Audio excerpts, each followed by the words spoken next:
Welcome to our resistance training session. I'll just wait for a minute or two for a few more people to join in, and then we can start. If possible, please switch on your video camera so that I will be able to see you. Only if you are comfortable, of course. This video will anyways go on the YouTube, and this is just one session. So ideally, there should be once in 2 days. This session should be once in 2 days. So that way we can, or everyone can perform this very important resistance training throughout their life. We'll begin in a minute.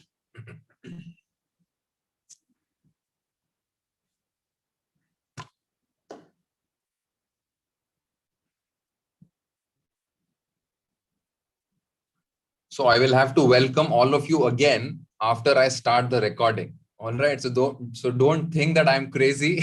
I'm repeating the same thing again and again. So that will be for recording's purpose. This is an informal welcome that I am giving to the early birds or to the people who are on time.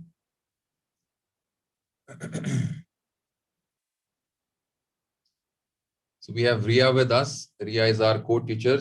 She is a fitness and yoga coach, and she takes personal classes as well. She will be with me in doing this particular session, in which I will be instructing and she will be performing. Because if just she instructs and performs, either of the two will not be very clear. Or if I do the same thing, I instruct and perform at the same time, both will not be 100%. So that's how we do this in partnership. Next time she will instruct and I will perform. All right, so I will just start the recording and I'll start the class formally.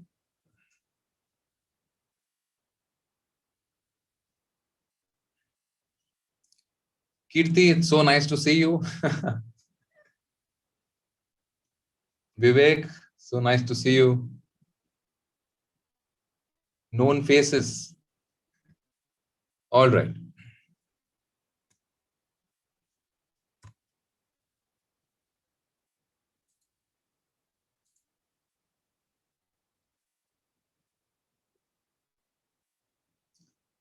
Greetings, everyone. Welcome to the introductory session of something which we call as resistance training for full body fitness or basic body fitness.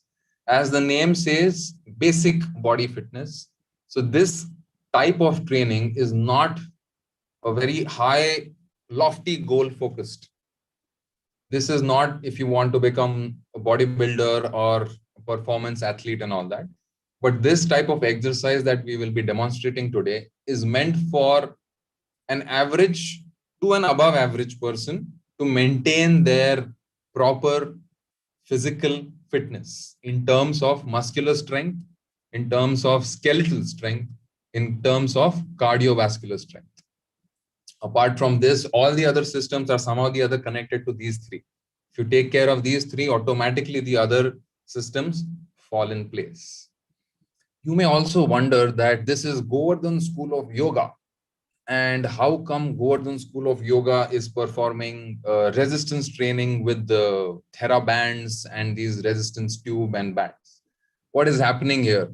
Are they contaminating the world of yoga by introducing all these modern aspects? So no, obviously no, because resistance training was a part of each and every human being's life since time immemorial, since human beings were there. It's not a modern concept. Yes, these bands and weights and other techniques, they are modern, but the principle remains the same. What is the principle? Providing resistance to the body muscles so that they perform better. They develop, they give strength and support to all the other systems of the body. In the past, yogis, and when I say yogis, don't picture a saffron wearing, long bearded, matte hair guy or some floating woman. A yogi is a human being who is living life according to the yogic principles. Those long hair, matted hair, floating women, they are also yogis, and all other people are also yogis. So, yogi is not a separate genre. It is a very normal thing. Okay, normal people are also yogis. So, all of these yogis, they were doing resistance training in some form or the other. When it comes to taking water out of well, when it comes to farming, when it comes to these warriors who used to practice with heavy swords, when it comes to household works and chores and all those things, when it comes to carrying babies in your hands, that is also resistance training, by the way. So any type of resistance provided to the muscle is called as resistance training. And here we are following that age-old parampara just by adding one extra unit, which is called as a TheraBand or a TheraTube, or many people call it exercise band and whatnot, physio band and kinesio band. And those bands have a lot of names to it. So we are not diverting from our past or from our tradition, but we are just being relevant, and we are being relevant and realistic in terms of making our body fit. If our body is fit, our body is like a temple, and whatever is inside temple is taken care of. If the temple is broken, what will you do inside? What was the point of great things happening in our mind if the body is messed up, right? So that is the beginning where what I started with, that we are a yoga school, but we are not dovetailing from any of the traditional yogic principles. Now you may say, okay, there was something written on oh, the advertisement thing that this is for fat loss. I have heard we should only run for fat loss, or I have heard we should do amazing dieting for fat loss, or I have heard we should sweat a lot for fat loss. Okay, is that the way fat loss is done? Maybe, maybe yes, but let me now give this information to you. This is a much better way of how fat loss is done. First thing, there are two types of trainings. One is called as strength training. The other one is called as cardio training. Both have, obviously, we have to work out and we have to shell some energy in that. So cardio workout is a workout which is a low to medium intensity workout done for a prolonged time, like running, cycling, jogging, let's say even swimming. Swimming is an ideal both ways, but just to call it. And strength training is something which is high intensity workout done for a very shorter amount of time, like this resistance training or body weight training, or let's, for example, pull-ups and push-ups and all the other things that some of the things that we'll be doing now. So this is a very basic understanding of these two things. Both of them can cause fat loss. One more important thing, I'm using the word fat loss. I am not using the word weight loss. Okay, weight loss and fat loss are two different things. One may be very slim, but may be extremely unhealthy. One may look very big, but be very, very healthy. So what is the difference between weight loss and fat loss? In fat loss, we only focus on losing the fat stores of the body. In weight loss, it doesn't matter what is lost. We just see our weighing scale and decide that yes, we are fit and not when we are unfit. So these are two very opposite things. We don't promote unhealthy weight loss in which you have muscle loss as well. Muscles are very important, not to show off. Absolutely not. If you are a person who's into show off of muscles, unfortunately, I have to say this, but go and start doing some other things and popping some other pills and eating some other powders. That will give you those wolf-like muscles in like few months, but that will also take away a lot of good things from you when it comes to your internal organs, health, your liver, kidney, and other things as well. I don't want to go in that. So here we are focusing on strengthening those muscles, making those muscles stronger and slightly bigger. Why not? Who doesn't like looking well built, right? So what will these muscles do? They will they'll be good for you to take selfies and all that? Absolutely not. Okay. Or maybe yes. But what will they ideally do is they will take care of your bones, number one, because bones, they don't move on their own. It's the muscles which are shortening and lengthening that is moving the bones. And second thing, so after taking care of bones, what will happen? A lot of joint pain, joint problems, arthritis problems, and all those overuse problems, they will reduce significantly or they can get completely avoided. Second thing, and the more important thing here, okay, bones need a particular muscle strength, which I think everyone has. Nowadays, that is getting lower and lower, but that's all right. That is manageable. Let's talk about the second big point here. Second point is muscles are the biggest contributors when it comes to fat loss. It's not the sweat. It is not the sitting in that sauna and steam for hours and sweating out and thinking that fat is getting lost. No fat is getting lost. Only thing is getting lost is water. Only water is leaving the body. Other than that, nothing is happening. Nothing much is happening. Let me call it that. You will drink some water after that, obviously. Even after 10 hours you drink water, that water will again get regained. And there won't be any difference. Not to fat at all, and what to speak of weight. All right. So if we put pressure on these muscles, the muscles or resistance on these muscles, the muscles, they demand energy. Now I am going to explain a very big concept in a very small and concise way. If anyone from medical field here, don't object to it, because I know there are 15 steps of between what happens.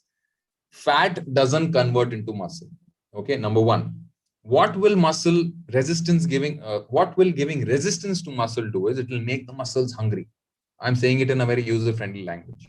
When the muscles are hungry, they will demand energy. And what is the easiest and fastest source of energy in the body? They are the fats, the fat tissues.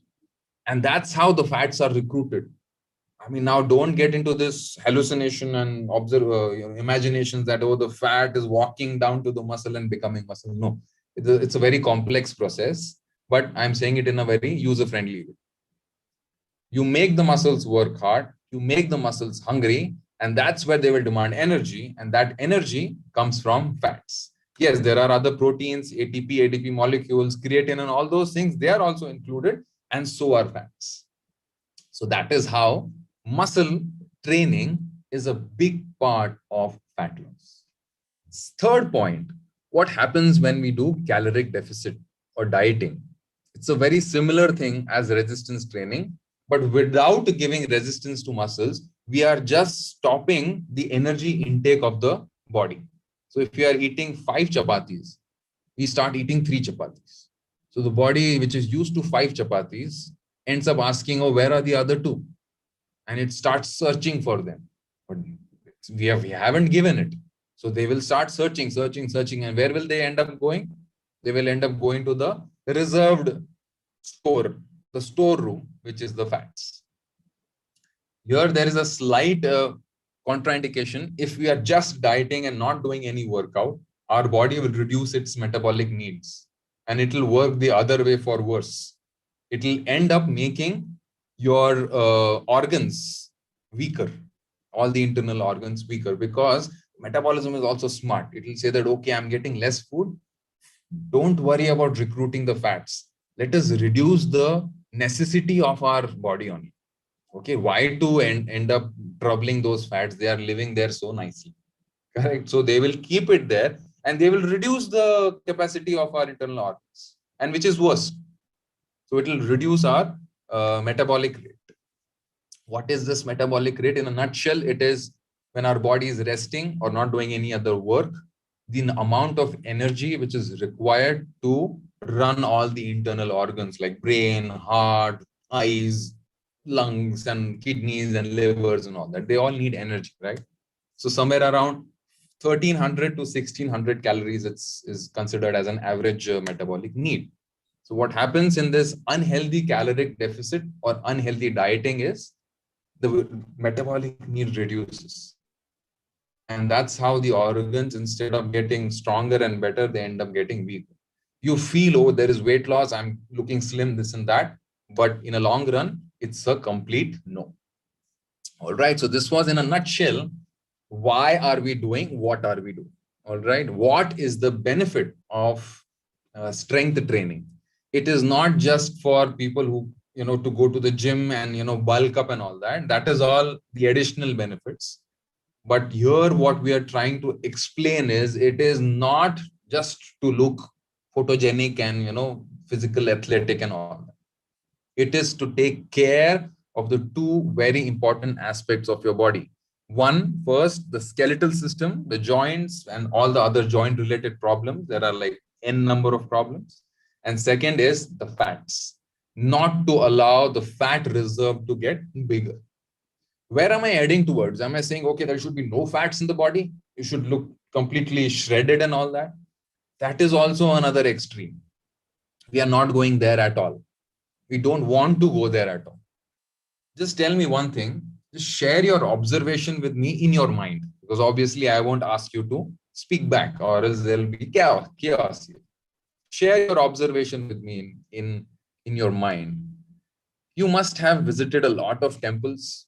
You must have visited a lot of caves. You must have gone through a lot of ancient drawings of all the gods, or maybe even all the people who are wherever, from yesteryears or from millions of years ago, let's say Egyptians or Mongolians, or what was that, some Brazil area which was saying in 2012, everything will get to Mayans and all that.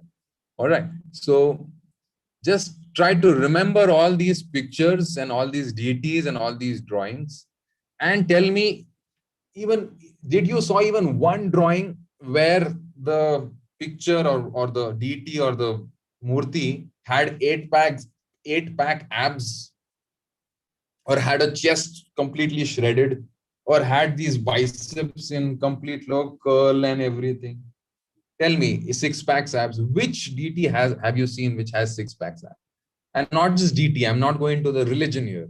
Take any ancient book or anything. I'm not getting the word. I'm pretty sure 99% of you will say, no, we haven't seen. So fats are important. They are the best insulators. They keep, especially the abdominal organs, they keep them in proper temperature. I'm not against six packs abs. Okay. If you have worked hard for six packs ab, your digestive system must be really good. Sometimes they get a little issue here and there, but that's all right. That's worth it, because they have got six packs abs. It's like it's like a trophy. I've got six packs abs. But then there is benefit of fats. It controls body temperature. It is a reserve energy. In sometimes when you have to use a lot of energy, the fats are the ones which can be recruited very quickly. Not proteins, or not most of the proteins, not carbs, nothing. What to speak of bones and other things. All right. So that's the benefit of fat. So we are not anti-fat completely, but what we are anti is the extra flabby fat. How to know extra flabby fat? Just wear a tight t-shirt and stand in front of mirror. Wherever things are falling away from your body, that is extra flabby fat. Simple. As simple as that. I mean, no need to do any test or this and that and all that. Wear tight t-shirt, tight pants, stand in front of a mirror, let your mirror be your report. Or if you want a little better approach, a little more systematic approach, there are these machines called as BMI, basic body mass index machines. You get them for as cheap as 2,500 rupees. You just stand on them. It's like a weighing scale, and it shows you the mirror. It shows four very important things. First thing, it shows the visceral fat. So now what is a visceral fat? It is a bad fat. It's a very sticky fat. For those who are in medical field, will connect to this. The MBBS people especially, not the other ones. So MBBS guys, MD, whatever, the medical guys, you must have dissected a lot of dead bodies, or even at least one or two dead bodies. The ones who have this visceral fat, which is fat in the abdominal area or around the abdominal organs, it is a pain to go through it. it's thick, it's sticky, it's smelly, greenish, yellowish. It's really bad. So it's by its look only, it is that bad. It's an unhealthy type of fat, which is not very good, conducive for good health. So that is one which it shows. Second, it shows the subcutaneous fat, which is the fat under your skin all over the body. So that is an average person can have a good amount of subcutaneous fat. No need to shred it out completely unless and until you have a need to do it. Third thing is obviously the muscle mass. It shows how much muscle is there in your body. And then all over the internet, there are these ideal values for it, but don't fall for those ideal values. Just focus on increasing the muscle mass and decreasing the subcutaneous and the visceral fat level. And fourth is, it obviously shows your weight, but then I know weight is important, but it should not be given the most important status. All right. As I said earlier, you may look very slim, but you may be very weak internally. You may have a lot of visceral fat in your abdominal area. You may look very big, but all that big may be mostly muscles. So that is perfectly fine. So these are two user-friendly ways to check what is happening inside our body. This machine is called as the body mass index machine. It's like a weighing scale. You will get it on Amazon or any other sports or therapy shop. All right, so this was a short introduction talk to this particular topic. Actually, we have 3-4 such talks which are 1.5 hours. But then we have a nice yoga festival going on, and we don't want to bother our other teachers as well. I don't want to take the entire part of it. Maybe in another course, we'll go through it in a much more detailed way.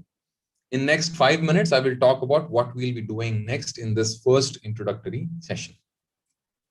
There are 2 types of exercises when it comes to strength exercise, actually 3.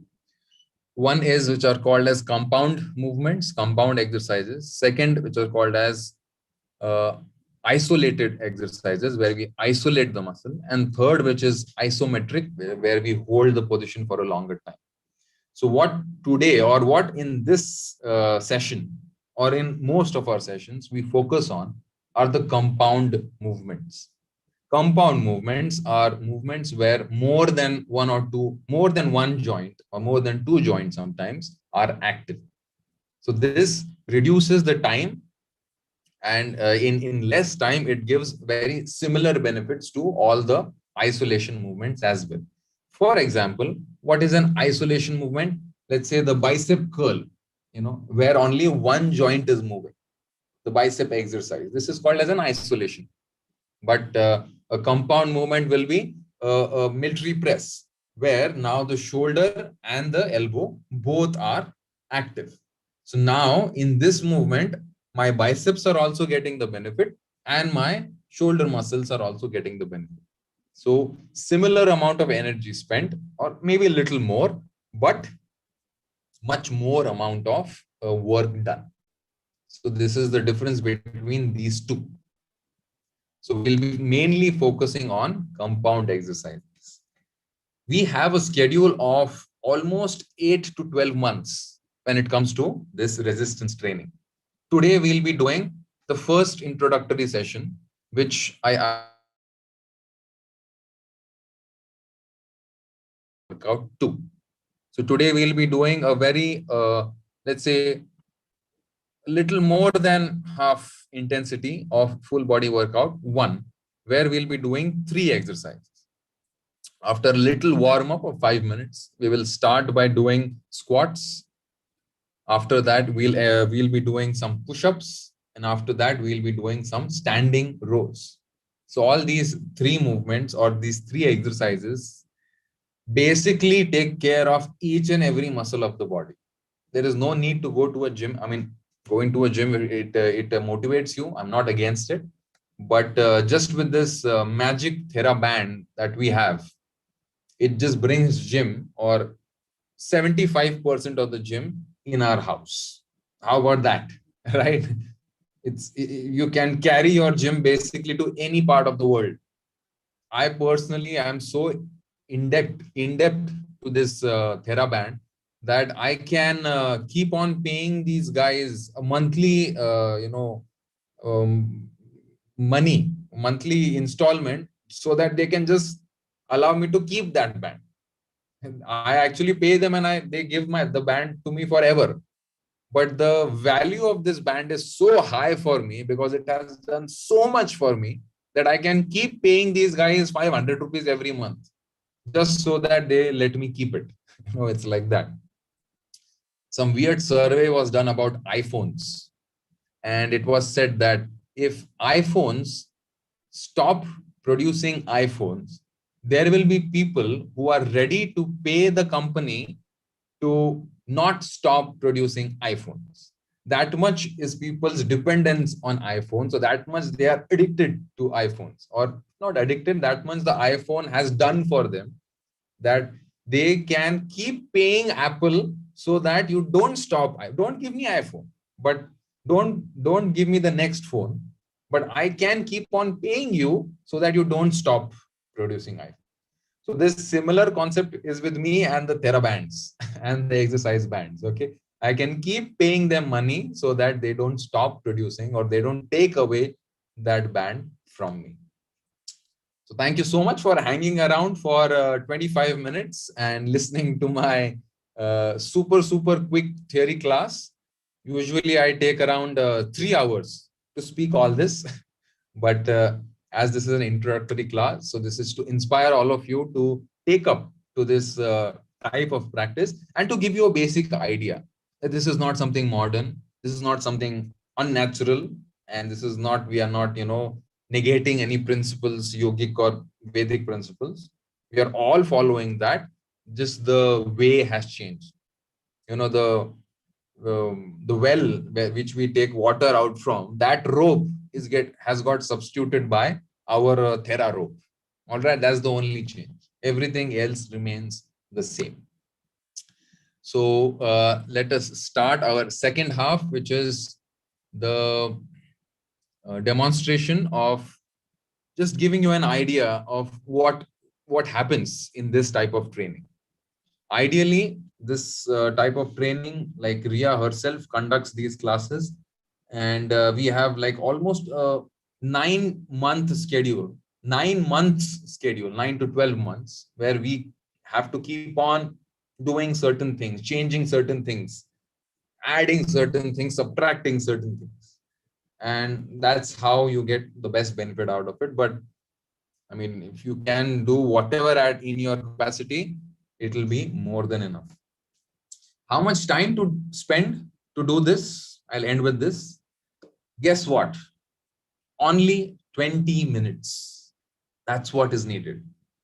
20 minutes every day. That is what your health is asking from you. Okay, that doesn't mean you end up doing anything else or all the wrong things for the rest of the day. All right, that has to be considered as well. But this particular training only takes 20 minutes.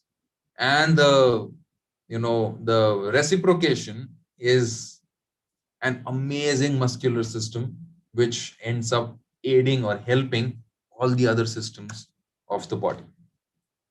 All right. So I would like to spotlight Ria now so that she can demonstrate. So she will be demonstrating, and I will be giving the commentary. Okay. So she will be our sports person and I'll be the commentator. Actually, I tried this once, demonstrating and commenting, and it was a mess. Everyone was saying, I didn't hear that. I was panting. And so try talking and exercising at the same time, and you will understand what I am.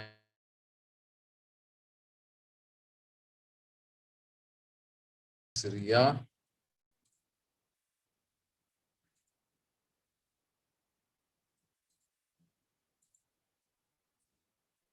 What you need for this, 3 things: comfortable clothing, any type of exercise mat, and a water bottle with you. And one additional extra is one napkin or a towel with you to wipe off the sweat. So we'll begin with a very quick warm up. We won't take a long time, just 5 minutes. We'll start with ankle rotations. We'll start with the high knees, in which we'll do it for 2 minutes. So please begin, Ria. This is a simple marching movement. The reason why she has kept her hands like she's giving blessings to her knees is because the knee should go up to the hip level. It should not go below hip level. So the hands are like a marker where you can just understand that the knees are going above hip level. Please remember, don't sway your body from left to right. Can you show that, Ria? The wrong way of doing it, swaying the body from left to right. Okay, so don't do this swaying. Try to keep the upper body steady. You will automatically feel the difference. Swaying is making things easier, and steady upper body is kind of asking for a little bit more energy from the legs and the hips. Remember to maintain the speed. Don't reduce the speed, neither increase the speed. All right. Maintain the same speed for the entire 2 minutes. Remember to breathe normally. You can breathe through the mouth, inhale through the nose, exhale through the mouth, or whatever that is comfortable for you. Remember to maintain the speed, not to reduce the speed, nor increase the speed. This is just warm up. It's meant to warm up all the, specifically for heart, so that your heart gets pumping, increases the blood flow, increases the temperature of the body.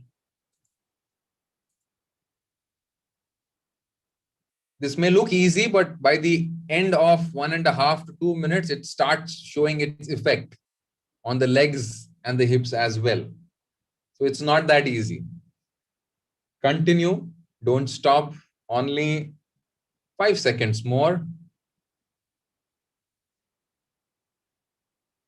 And break. Let's visit each and every joint of our body and give it a little move it a little bit. Ankle rotations, 5 times, both directions. Lifting one leg up, rotating the ankle 5 times one side, 5 times other side.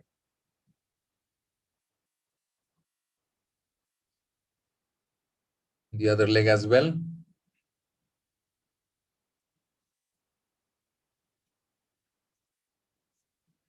Starting from bottom to up, all the joints, followed by knees, knee flexion and extension, bending and extending the knee, one at a time, 5 times.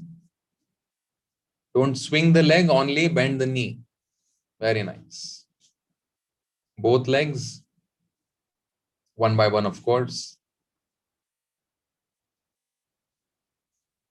Then comes hip movements, hip flexion and extension, which is swinging the leg forward and back and side to side.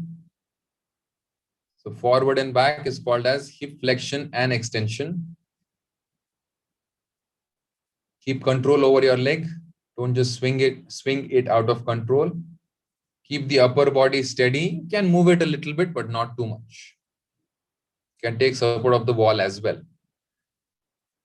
This is followed by hip adduction and abduction, sideways movement of the legs, of the hips,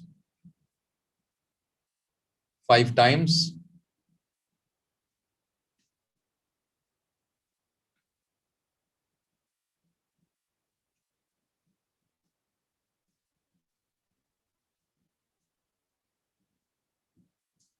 Back flexion and extension, raising the hands up, folding forward, and again raising the hands up 5 times.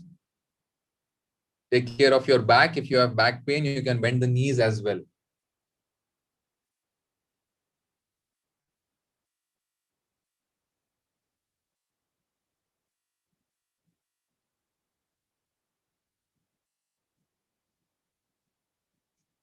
Arm movement, self hugs, I call it, hugging yourselves.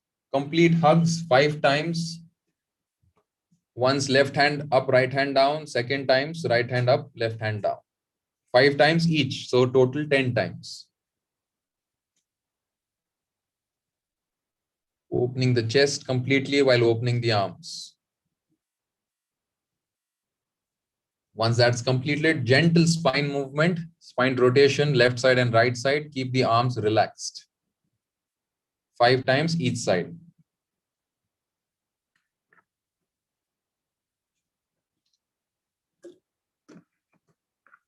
Followed by shoulder rotation, 5 times, both directions.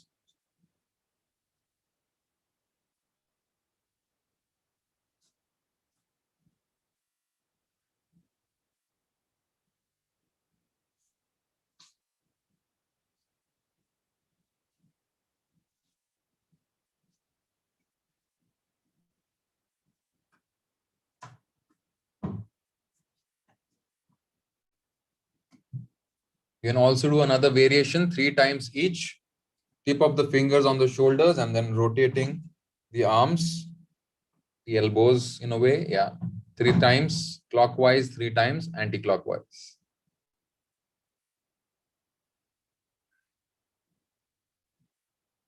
Followed by elbow flexion and extension. Basically just bending and extending the elbows.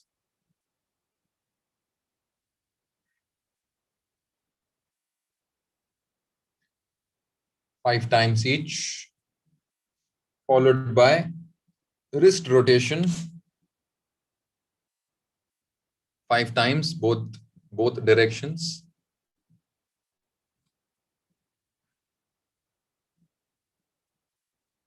Followed by a nice extension and flexion to the fingers, opening and closing the fingers, opening and closing the fists.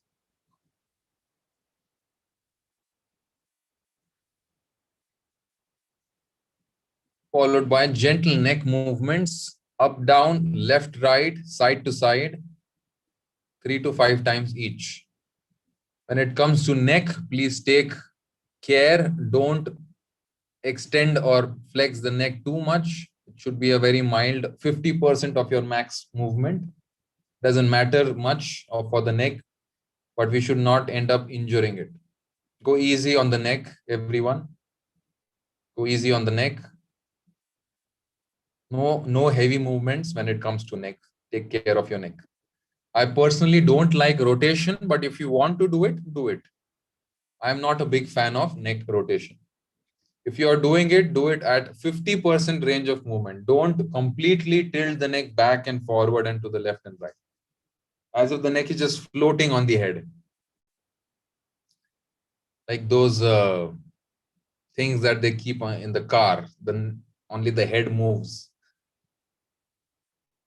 Okay, so this is more than enough. If you still feel you need to get more warm, which I am not recommending, but if you still feel, you can do 20 to 30 jumping jacks. If you don't want to do it, it's completely fine. If you want to take a sip of water, you should take it, because even if you don't feel thirsty, uh, water is important to hydrate the muscles. Always remember this.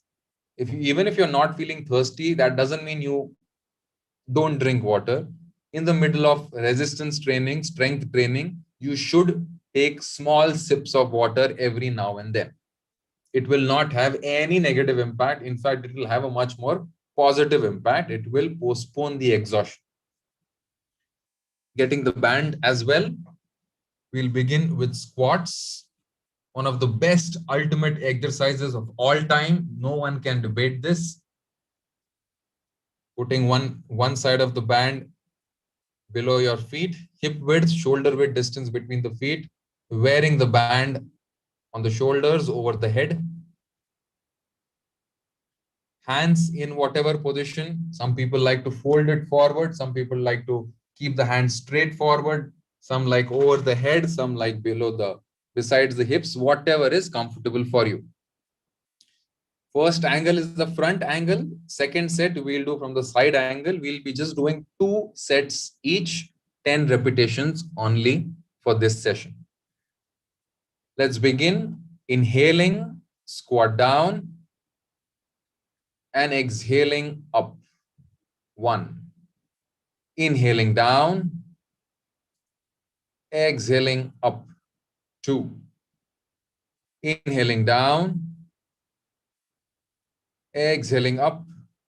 3. Inhaling down, the slower the better, guys. Exhaling up. 4.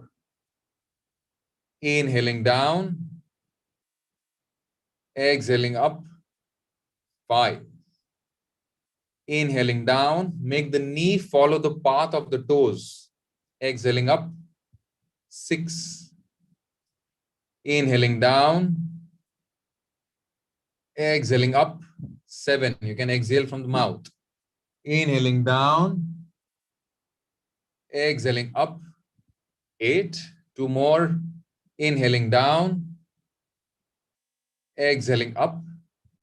9. Last one. Inhaling down, exhaling up. 10. Very nice. Take a 20 seconds break. Riya, go to the side angle now. When we squat down, you have to remember the hip should go slightly below the level of your knees. Your knees should not remain in an inward tilted position. The knees should remain in line with the toes. So even if your toes are slightly pointed out, that is fine. Not necessarily toes have to be pointed forward. Toe direction is not important. The knee direction is important. The knee should follow the path shown by the toes. Let's go. Second round. While squatting, you have to have more pressure on the heels, less pressure on the toes. Let's begin. Inhaling down. Exhaling up. 1. Inhaling down. Exhaling up. 2. Inhaling down. Exhaling up. 3. Keep the spine straight. Inhaling down. Exhaling up. 4. Inhaling down. Exhaling up. 5. Inhaling down. Exhaling up. 6. Inhaling down. Exhaling up. 7. Very nice. Don't go all the way down. Okay, just a few degrees below the knee level. Inhaling down. Exhaling up. 8. 2 more. Inhaling down. Exhaling up.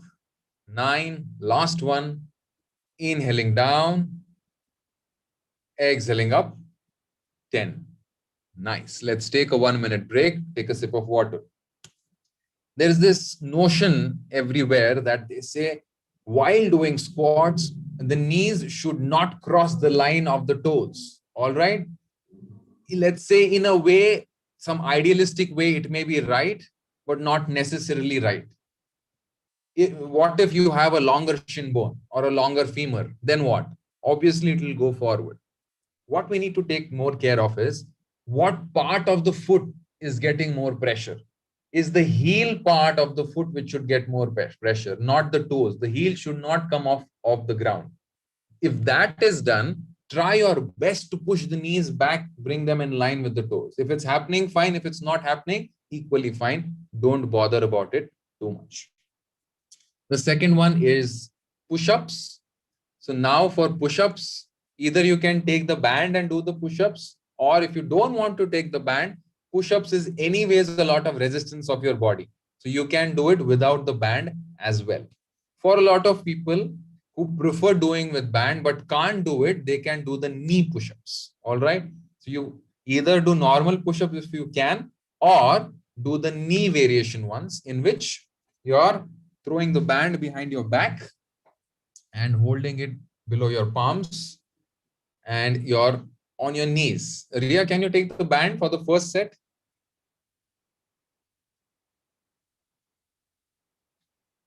This way. Perfect. You can take it below your arms as well if you want to. In your armpit, the band should cross below, inside, from the inside.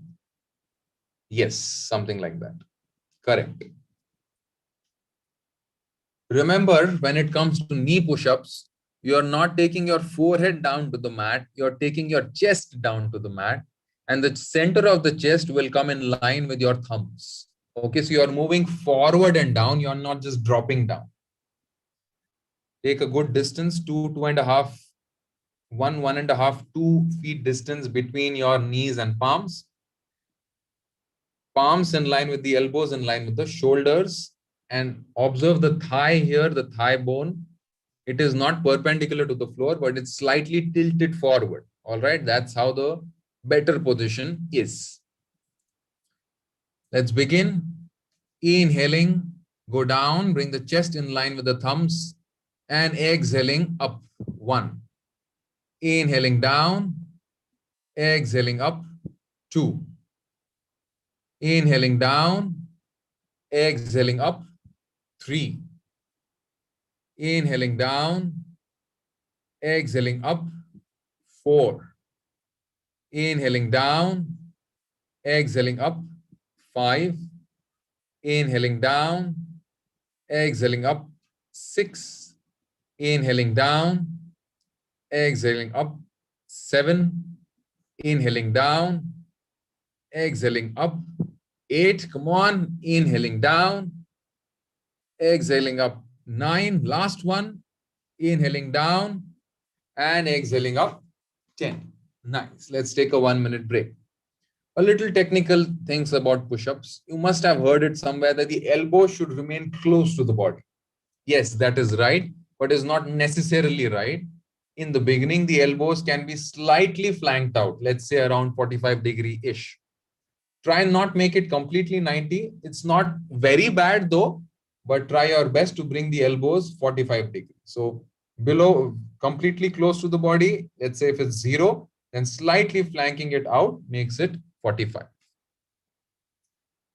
Few more seconds. Take nice deep breathing in the middle of the rounds if you want to. Let's go. Second set, push-ups.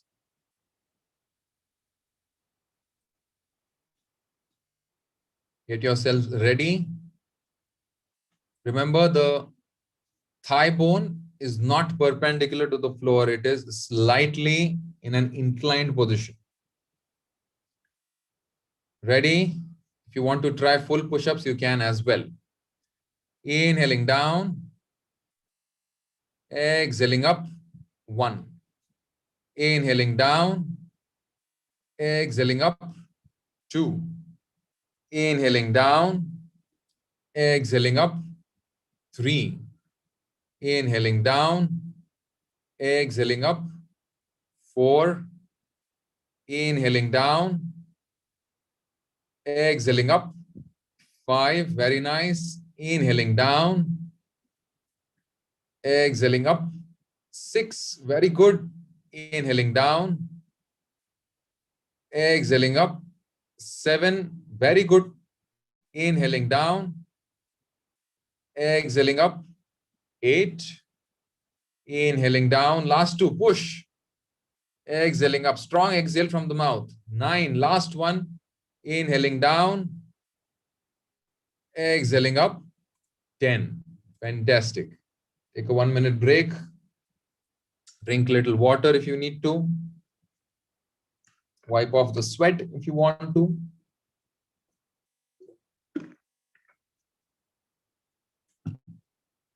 Breathe. Deep, long inhalation and a strong exhalation from the mouth. Breathing out the exhaustion away from the body. Although scientifically it may not make sense, but it just sounds good. That's why I say that. And yes, more oxygen to the body anyways will bring in energy. Now the third one, which is called as stand-up rows. So rowing has a lot of variations. It's done in a sitting position, standing position, in multiple other positions as well. So what we will do today is the stand-up rows. We'll first see it from the side angle.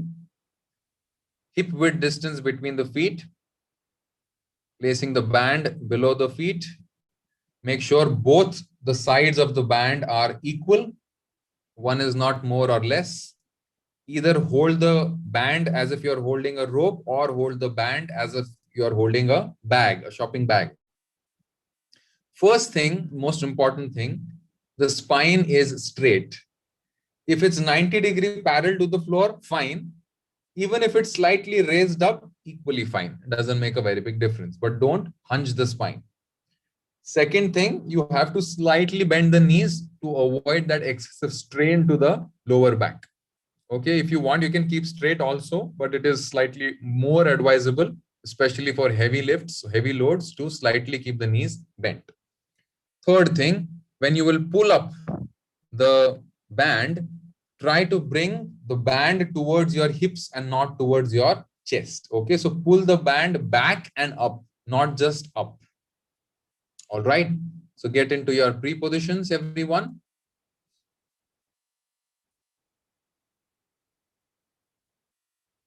Knees slightly bent, hips completely folded, 90 degrees, spine straight, neck neutral. Don't keep the neck in any kind of strained position.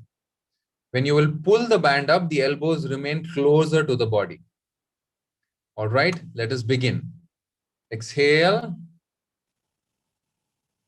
inhale, and exhaling, pull, inhaling, release. Exhaling, pull, 2, inhaling, release. Exhaling, pull, 3, inhaling, release. Exhaling, pull, 4, inhaling, release. Exhaling, pull, 5, inhaling, release. Exhaling, pull, 6, elbows higher than the back, very good. Inhaling, release. Exhaling, pull, 7, inhaling, release. Exhaling, pull, 8, back and up, very nice. Inhaling, release. Exhaling, pull, 9, inhaling, release. Keep the chest open. Exhaling, pull, 10, and inhaling, release. Very nice. Take a breather, take a sip of water if you need to. We are almost done.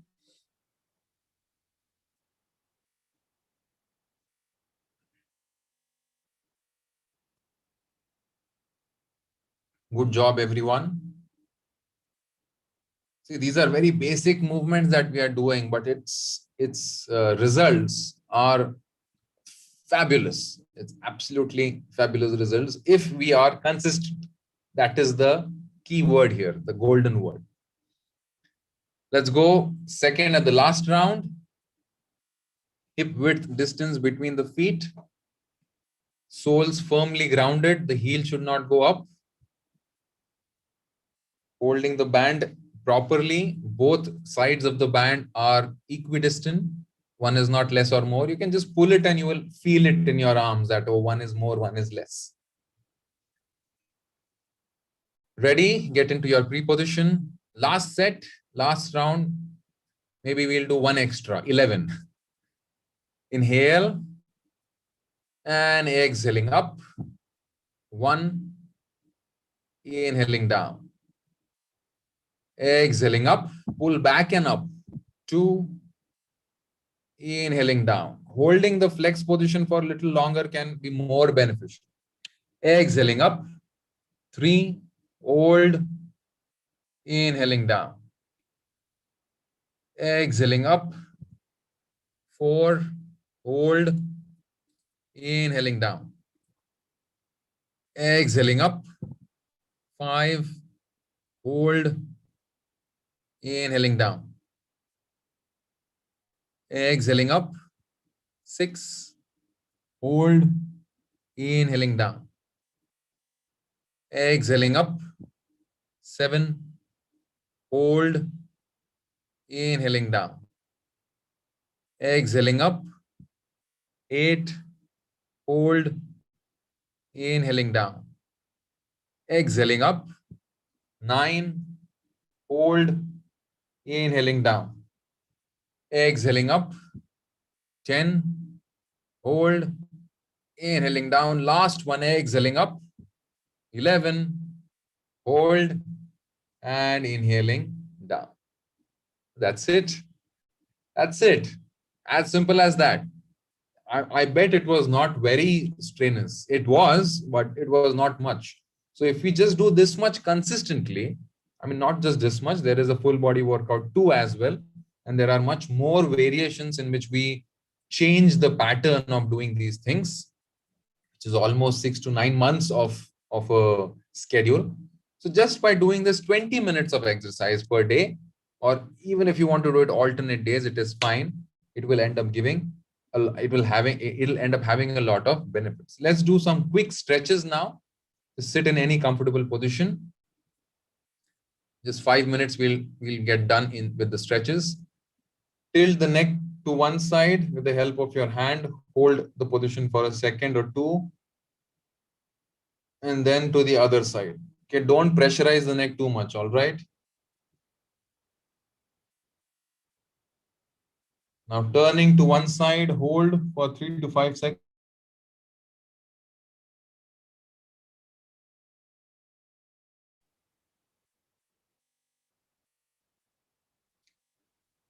Neck, not the spine.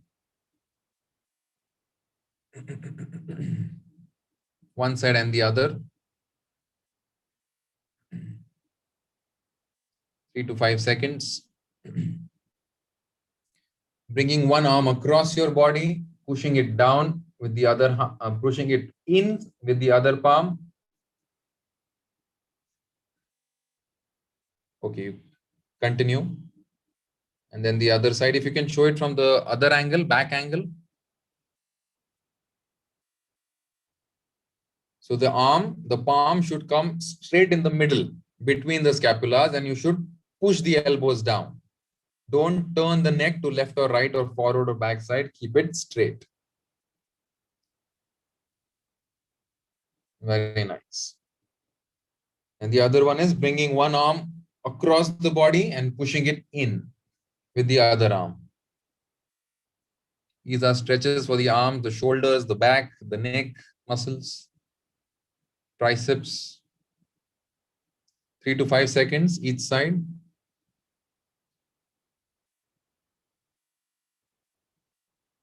Interlocking the fingers behind the back, palm facing in, open the chest.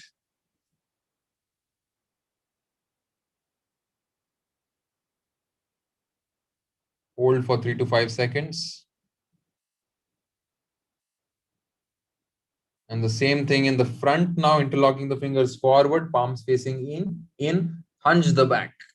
Nicely stretch the back. Very nice.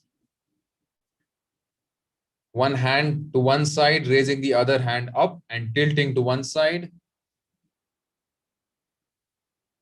Hold for 3 to 5 seconds. Keep the neck comfortable. Keep your face relaxed and happy.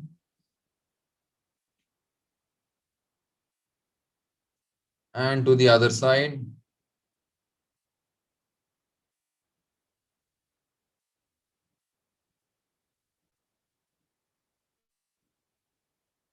Gentle spine twist. One palm on the opposite knee, back hand behind the back, close to the spine, neck comfortably turned. Twist the spine. Hold the position 3 to 5 seconds, or maybe more if you like it.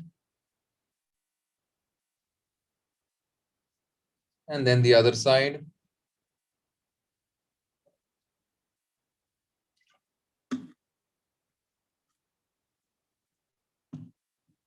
Doing a quick butterfly pose without moving the legs, just sole to sole. Push the thighs down with the elbows, if can.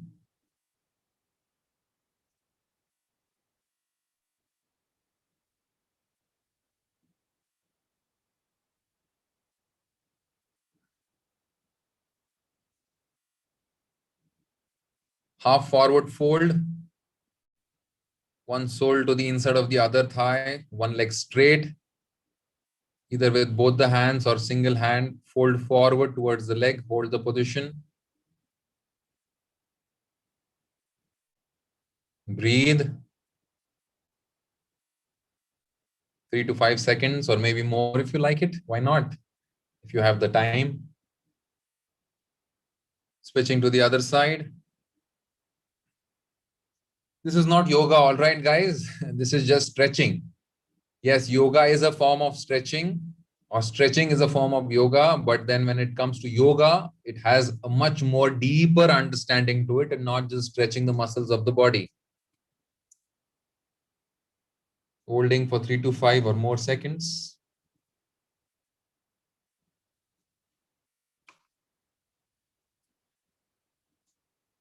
A quick camel pose, if you're comfortable doing, only then do it.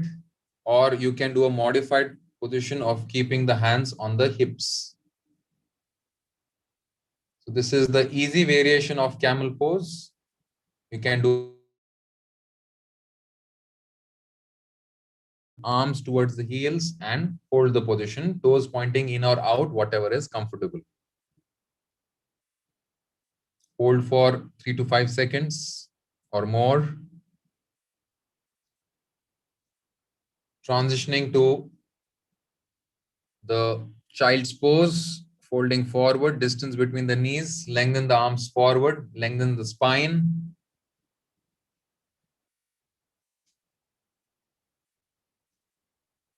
With your arms, with your palms, start the tippy tap walk to one side and hold the position.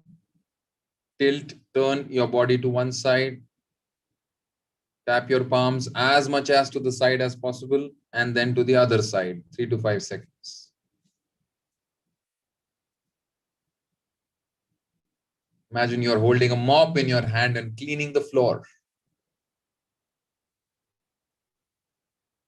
Once more, back to the child's pose. Hold for a few more seconds. And then slowly raise the spine up. Transition to the supine position, which is lying down on the back.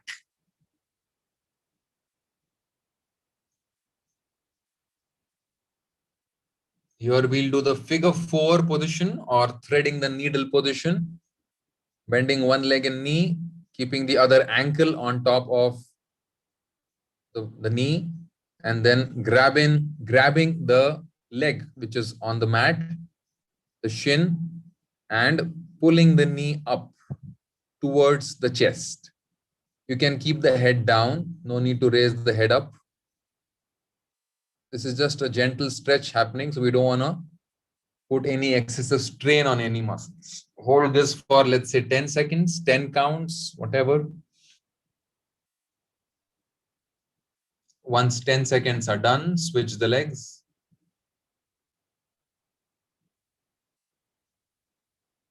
It's a very nice stretch for the glutes, lower back.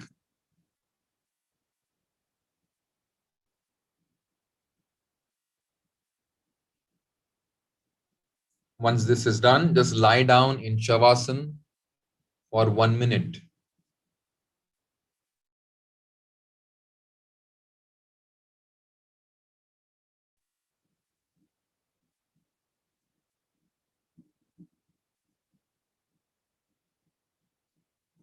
Just focus on your breathing. The simple technique of breathing is what completely relaxes the body. Not just breathing, but aware breathing, where you are hearing the sounds of the breath, where you are meditating on them. It's as simple. Just focus on the breath and the entire body becomes relaxed, physiologically as well, physically as well, and of course, mentally.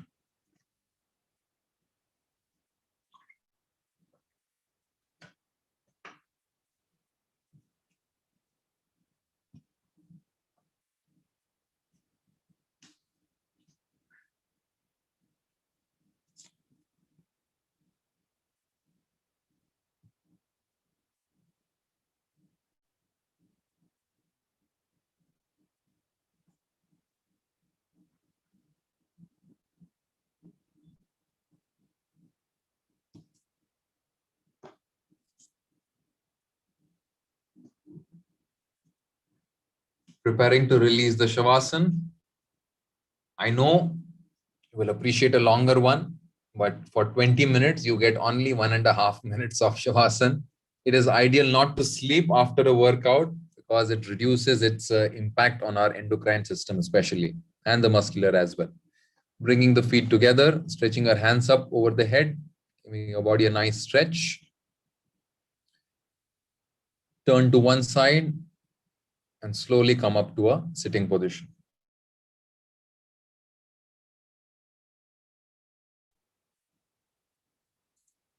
So thank you very much, Ria, for the lovely demonstration. I would like to thank you for giving me this opportunity. All right. So yes, this was our session of full body workout 1, technically, and it was an introductory session. We have many more like these, and I hope that you all not just enjoyed but also felt the difference in yourselves when it comes to resistance training and its impact on the body, its current immediate impact, and also I hope you have understood its long term impact, the higher impact, the better impact which it has on almost all the systems of the body. Thank you very much, and I hope to see you again.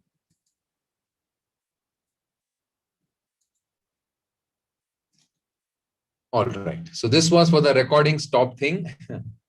I will now take your questions. So let me just allow you to unmute yourselves. And if you also want to write down, you can write down your questions if you have any. Sir मुझे एक question पूछना है. Yes.